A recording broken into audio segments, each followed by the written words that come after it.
So hello guys, कैसे हो आप सब। आई होप अच्छे ही होंगे। तो हम लेकर आ गए हैं एक और हेट टू लव वाले ड्रामास, जो कि आपको पता है कितने क्यूट और ब्यूटीफुल होते हैं।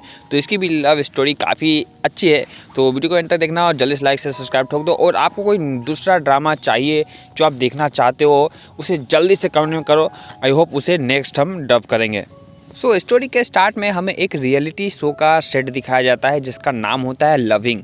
ये जो शो था वो कपल्स के ऊपर बेस होने वाला था कि कपल्स अपने एक दूसरे को कितना जानते हैं, कितना एक दूसरे से प्यार करते हैं। लेकिन इसमें सबसे बेस्ट चीज़ ये थी कि इस कपल में वही एंट्री लेते हैं जो मिसमैच हो। मिसमैच मतलब अगर कोई कपल में एक लंबा है तो दूसरी छोटी होनी चाहिए, अगर कोई मोटी है तो लड़का पतला होना चाहिए। मिसमैच कपल्स वाला ये शो था जिसमें हमारे मेल और फीमेल लीड को दिखाया जाता है।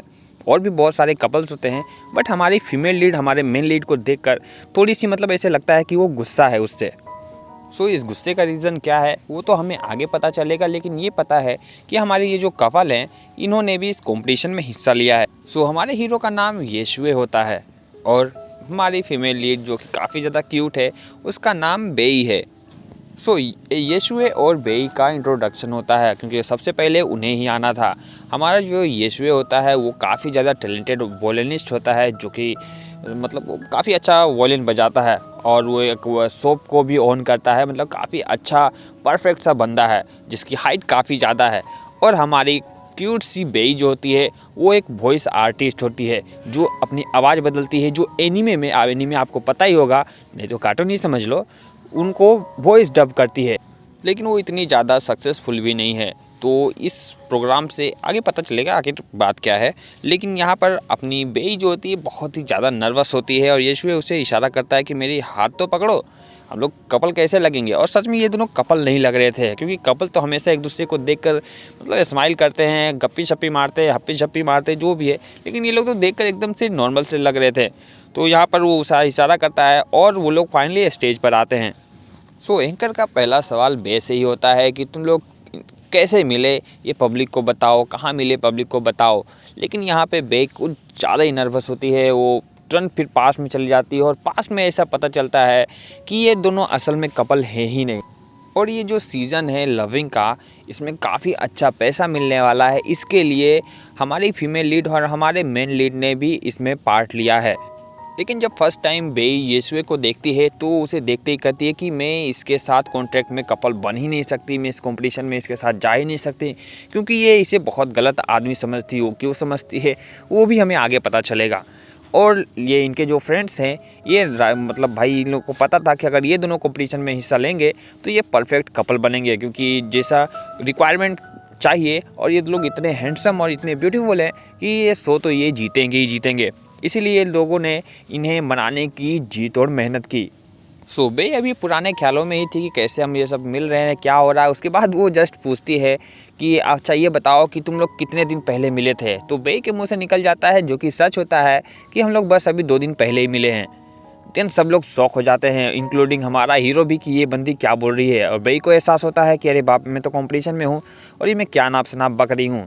देन यहाँ हमारा जो हीरो होता है वो संभाल लेता है, बोलता है कि मेरी गर्लफ्रेंड कुछ ज़्यादा ही नर्वस हो रही है। असल में हमारा कल हम लेके हमारा 6 मंथ कंप्लीट हो जाएगा। और मेरी गर्लफ्रेंड से इतने सख्त क्वेश्चन मत पूछो, जो पूछना है मुझसे पूछो, ठीक है। मेरी गर्लफ्रेंड थोड़ी सी नर्वस हो जाती है इन सब चीज़ों को लेके। तो यहाँ पर उनकी जो रेटिंग है ना वो काफ़ी ज़्यादा हाई हो जाती है, क्योंकि अपना हीरो जो होता है वो कुछ ज़्यादा ही समझ रहे हो ना, रोमांटिक बनने की कोशिश करता है स्टेज पर। उसके बाद अनाउंसर एक बार फिर बोलती है कि लास्ट मोमेंट पर आप अपनी गर्लफ्रेंड को कुछ बोलना चाहते हो। तो वो जाते जाते वो उसे अपने पास लेता है, बोलता है कि मुझसे माफ़ी मांगो स्टेज पर सबके सामने। तो बे यहाँ पर शौक हो जाती है कि ये तुम क्या बोल रहे हो। लेकिन हमारा हीरो फिर से बात पलटते हुए कहता है कि तुम्हें मुझसे माफ़ी मांगनी चाहिए। तुम इतने दिनों बाद मुझसे कैसे मिली, तुम इतने दिन मुझसे दूर कैसे रही, तुम मुझे पहले क्यों नहीं मिली। बस ये लाइन बोलना ही था कि भाई अब दोनों फर्स्ट राउंड के लिए सिलेक्ट हो गए और इनकी पॉपुलैरिटी काफ़ी हाई हो गई। ये सिलेक्ट हो जाते हैं अपने लविंग के फर्स्ट राउंड में। इतना कुछ होने के बाद बे येशुए के पीछे जाती है और बोलने की ये तुम स्टेज पर ये करना क्या चाहते हो और तुम किस तरह की माफ़ी मांगने की कोशिश करवा रहे थे मुझसे, इतना बोलना ही था। लेकिन यहाँ पर दोनों की जरा भी नहीं बन रही थी। येशुए भी बे को सीधे मुंह जवाब नहीं दे रहा था और बे भी उसे न जाने क्यों बहुत ही ज़्यादा नापसंद कर रही थी। अब दोनों इतने ज़्यादा फेमस हो गए कि लोगों की नज़रें इस पे पड़ने लगी और बे की मदर जो होती है लोग उसको टीज़ करने स्टार्ट कर देते हैं कि तुम्हारी लड़की जो है देखो किसी कारपेंटर के साथ रिलेशनशिप में है। मतलब समझ रहे हो कि वो कितना लोग समझ कारपेंटर का मतलब क्या होता है, लेकिन वो बहुत ही अच्छा पोजीशन पे था। लेकिन उसकी माँ बहुत ज़्यादा गुस्सा हो जाती है, बोलती है कि ये लड़की कर क्या रही है। और इस तरफ यहाँ पर अपना हीरो जो होता है पूरा एटीट्यूड में बोलता है कि तुम चाहते हो मैं इस लड़की के साथ आगे शो कंटिन्यू करूँ, ऐसा पॉसिबल ही नहीं है। तो यहाँ पर वो लोग समझाते हैं कि देखो बे को पैसे की बहुत ज़्यादा ज़रूरत है और प्लीज़ ये हमें भी इस शो की बहुत ज़रूरत है, हमारा करियर सेट हो जाएगा इस शो के बाद, तो प्लीज़ इस शो में ऐसे कहीं जाओ मत, तुम दोनों बेस्ट कपल हो, तुम लोग बहुत ज़्यादा फेमस हो गए हो। लेकिन यहाँ पर हमारा हीरो बोलता है कि तो फिर इसे बोलो कि ये मुझसे माफ़ी मांगे। सो बे यहाँ विरोध करते हुए बोलती है कि मैं तुमसे माफ़ी क्यों मांगूं, मैंने कुछ भी गलत नहीं किया है। और वो उठ के जाने लगती है तो उसके फ्रेंड समझाते कि ये तुम क्या कर रही हो, रुको मुझे बात करने दो। तो वो अपने फ्रेंड को बोलता है कि थोड़ा सा समझो यार, उसकी मजबूरी समझो, और तुम ये क्या कर रहे हो, तुम लोग इतनी ज़्यादा पॉपुलर हो गए, ये शो हम ही जीतेंगे। लेकिन वो अटल रहता है, बोलता है कि इससे मुझसे माफ़ी मांगनी पड़ेगी, तभी मैं इससे कॉन्ट्रैक्ट में हिस्सा लूँगा। सो बे यहाँ पर रीज़न को याद करते हुए करते कि आखिर वो क्यों अपने हीरो से इतनी ज़्यादा गुस्सा है। तो जब वो वॉइस डबिंग के लिए एक जॉब तलाश कर रही थी और उसमें वो क्या बोलते हैं इंटरव्यू देने के लिए वो आई थी, तो यहाँ पर वो काफ़ी ज़्यादा अच्छी तरीके से उसने प्रेजेंटेशन दिया था, बहुत अच्छा वॉइस डब किया था उसने। तो हमारे हीरो को भी उसकी आवाज़ बहुत ज़्यादा पसंद आ गई थी और ऐसा लग रहा था कि वो अभी सिलेक्ट हो जाएगी इस जॉब के लिए। लेकिन एंड जब इंटरव्यू ख़त्म हो जाता है तो वॉशरूम में एक लड़की जो है फ़ोन पे बात कर रही होती है, बोलती है कि ये जॉब तो मुझे ही मिलने वाली है, आपने तो रिकमेंड किया है, क्योंकि ये बहुत ऊपर से उस लड़की के लिए रिकमेंडेशन आ गया था। और ये सब बात बे सुन रही होती है कि यार तो फिर ये सब नाटक करने की क्या ज़रूरत थी, ये इतना सारा इंटरव्यू किया, हम लोगों ने इतना मेहनत किया, हम लोगों ने अपने पैसे बर्बाद किए, जब इसी को सिलेक्ट करना था तो फिर तुम लोगों ने इंटरव्यू रखा क्यों। तो यहाँ पर थोड़ी सी बहस हो जाती है और हमारी बे जो होती है उसे लगता है कि ये सारा काम जो है इस लड़के ने किया है, उस लड़की को अपना मतलब समझ रहे हो ना, पॉपुलैरिटी देने के लिए, या फिर ये बहुत ज़्यादा रिच है इसके लिए, अपना कनेक्शन बनाए रखने के लिए। हम गरीबों की मजबूरी कोई नहीं समझता, वही अपने मिडिल क्लास वाले रोने धोने स्टार्ट कर देती है और वो पूरा गलती जो है अपने हीरो को दे देती है।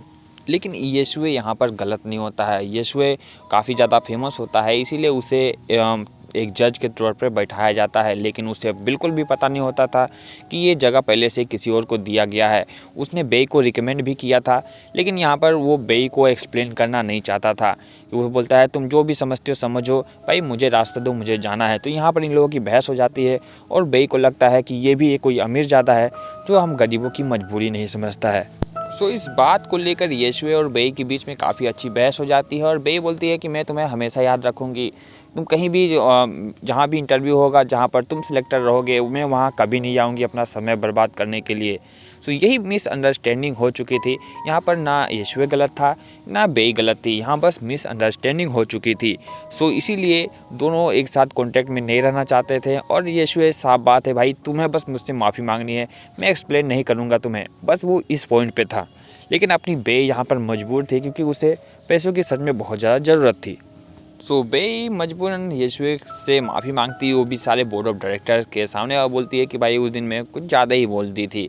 तो यहाँ पर उसे सेटिस्फेक्शन मिल जाती है कि चलो, येशुए बोलता है कि अब मैं फाइनली इस कंपटीशन में भाग ले सकता हूँ, मेरा जो मसला था वो ख़त्म हो चुका है।